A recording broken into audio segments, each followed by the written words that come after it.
ஆம்பூர் அருகே எல்என்டிக்கு சொந்தமான கிடங்கில் தொடர் திருட்டில் ஈடுபட்டு வந்த அந்நிறுவனத்தின் மேலாளர் உட்பட 2 பேரை போலீசார் கைது செய்தனர்.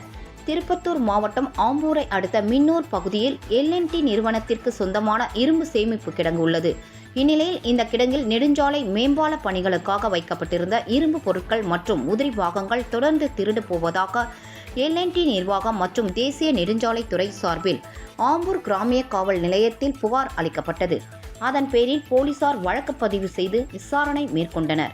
இந்நிலையில் பெங்களூர் சென்னை தேசிய நெடுஞ்சாலையில் சுற்று காவல் பணியில் ஈடுபட்டிருந்த போலீசார் அவ்வழியாக வந்த ஆட்டோ ஒன்றை நிறுத்தி சோதனையிட்டனர். அதில் மேம்பால பணிக்காக கிடங்கில் வைக்கப்பட்டிருந்த இரும்பு ராடுகள் மற்றும் உதிரி பாகங்கள் இருப்பது தெரிய வந்தது.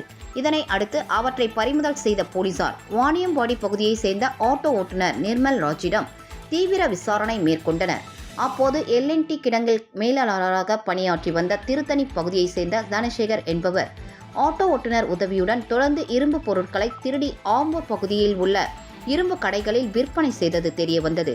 இதையடுத்து நிர்மல் ராஜி, தனசேகர் ஆகியோரை கைது செய்த போலீசார் அவர்களிடமிருந்து 1 டன் இரும்பு பொருட்கள் மற்றும் 4 லட்சம் ரூபாய் பணம் ஆகியவற்றை கைப்பற்றினர். பின்னர் இருவரையும் நீதிமன்றத்தில் ஆஜர்படுத்தி சிறையில் அடைத்தனர்.